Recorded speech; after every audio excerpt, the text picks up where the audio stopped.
अध्यक्ष महोदय जी, मैं आपकी बहुत धन्यवादी हूं कि आपने मुझे चुनावी सुधारों पर बोलने का मौका दिया है, खासकर इसलिए क्योंकि मैं एक नई सांसद हूं, मुझे दूसरों का नहीं पता उनका कैसा अनुभव रहा, लेकिन पिछला ये 1 साल मेरे लिए खासकर विपक्ष से रिलेटेड जो है बहुत ही ज़्यादा चिंताजनक रहा है। एक तरह से ट्रॉमेटिक मैं इसे कह सकती हूँ।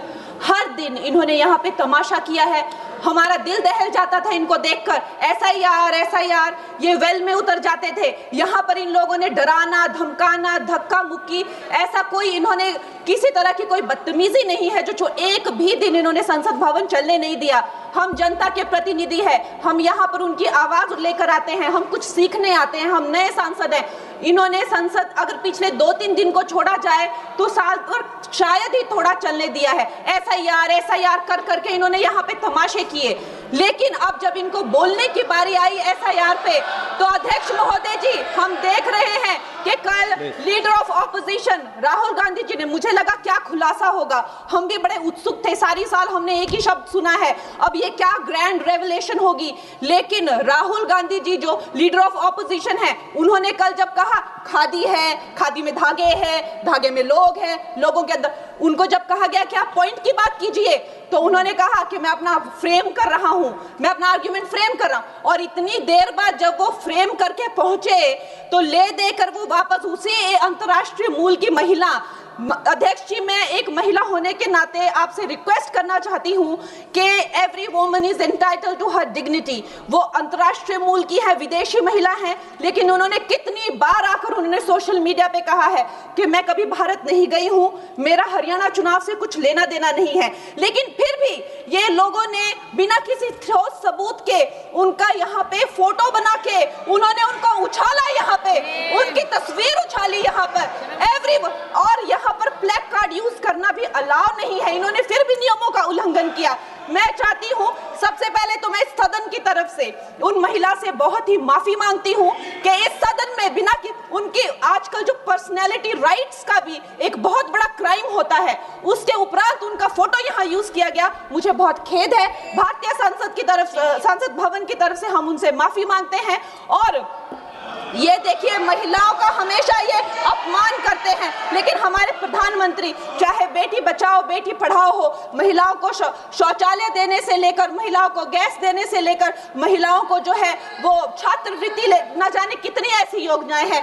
कांग्रेस वालों शायद तुम लोग ये समझ नहीं पा रहे हो, ईवीएम्स हैक नहीं करते हैं प्रधानमंत्री लोगों के दिलों को हैक करते हैं। और ये लोग दुहाई देते हैं कि वो जो पुराने जमाने के दकियानूसी, वो जो चिट कागज पे लिखकर जो मतदान होता था वो सबसे अच्छा था।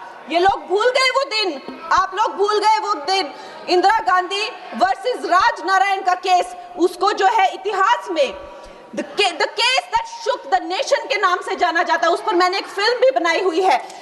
वोट चोरी और वोटों की धांधली के लिए एक प्रधानमंत्री पे एक साधारण से नेता ने केस किया था और उस धांधली में वो पकड़ी गई थी। हर उनका जो आरोप है उसमें सच सिद्ध किया गया था और रातों रात उनको कुर्सी छोड़ने के लिए कहा गया था और रातों रात जो है उनको ये आदेश दिया गया था कि आगे इतने सालों तक आप कभी जो है वो चुनाव लड़ नहीं सकते। ये धांधलियां इन्होंने करी हुई हैं और ये जो है उस टाइम के बैलेट बॉक्सों को उठाकर ले जाते थे ये लोग, और आज कहते हैं कि इनको ईवीएम्स जो है वो हैक हो जाते हैं। अध्यक्ष महोदय जी मैं इनको याद दिलाना चाहती हूँ, प्रियंका गांधी जी कहती हैं कि छोड़ो पुरानी बातें, हम पुरानी बातें नहीं करेंगे, हम पुराने लोगों के बारे में नहीं बोलेंगे। तो मैं ये जानना चाहती हूँ कि आपकी जो माता जी हैं वो तो आपकी अध्यक्ष है और इस वक्त की वो अध्यक्ष है, उनकी जो है आप देखिए जब उनकी नागरिकता नहीं थी, जब उनके पास 1983 में नागरिकता आई, उसके कितने साल पहले से वो वोट देती आ रही हैं। तो ये जो इनका जो परिवार है, एंटाइटलमेंट से जो ग्रस्त ये इनका परिवार है, ये प्रियंका गांधी जी को भी याद रखना चाहिए। चाहे आपका भूतकाल हो, चाहे आपका वर्तमान हो, आप सब लोग, चाहे ईवीएम हो या चाहे कागज पे लिखा हो, जब आप लोगों के चरित्र में जो है किसी तरह की मर्यादा नहीं है, आप लोगों ने कभी भी इस देश का, यहाँ की कानून व्यवस्था का, संविधान का कभी आप लोगों ने सम्मान नहीं किया हुआ है। और अध्यक्ष महोदय जी बिहार में जैसे ही एसआईआर आया, एसआईआर लागू हुआ, हमारी सरकार ने जो है कम से कम 60 लाख से ज्यादा अवैध। अब ये वोटर, ये जो सारे अमाननीय वोट कार्ड है, ये सिर्फ घुसपैठियों के नहीं है। कुछ ऐसे लोग हैं जो माइग्रेट हो गए हैं, कुछ ऐसे भी लोग हैं जो इस दुनिया में है ही नहीं। 60 लाख से ज्यादा। और अगर वो लोग जेन्युइन थे तो उन्होंने, किसी ने तो रिक्वेस्ट करनी चाहिए थी कि भाई मेरा वोटर आईडी कैंसिल हुआ है। उसके उपरांत जो है 21 नए वोटर आईडी जो है उन्होंने दिए हैं। और इस तरह का एक माहौल बना बिहार में कि आज तक की सबसे ज्यादा वोटिंग जो है 67% वोटिंग हुई। नागरिकों में ये उत्साह जगा कि जो है इस तरह की जो क्लेंजिंग प्रोसेस है वो होना चाहिए। मैं एक देशभक्त होने के नाते अध्यक्ष महोदय जी, मैं ये प्रपोज करना चाहती हूँ कि हमारे देश में जो है हमेशा महीने 2 महीने बाद हमारे जो शीर्ष नेतृत्व हो गए, सारे अधिकारी हो गए, हमारे जितने भी रिसोर्सेज हैं, हम लोग उनको हर महीने 2 महीने में इलेक्शंस में जो है पुश कर देते हैं। इससे हमारे देश का बहुत ही भारी नुकसान होता है।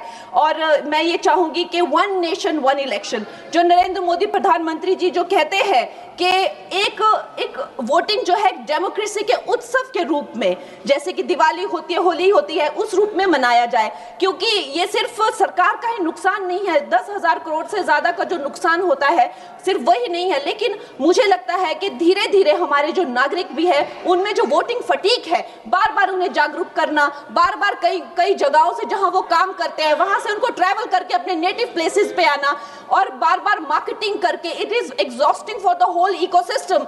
तो मैं ये प्रपोज करना चाहती हूँ कि 1 नेशन 1 इलेक्शन को लाया जाए। और ये जो भी हमें जिस तरह की जो असुविधा होती है हर महीने 2 महीने में इलेक्शंस की, उससे जो है हम बच सकते हैं। जय हिंद। लाइव लगातार के वीडियो को लाइक करें, सब्सक्राइब करें और बेल आइकन को दबाना न भूलें।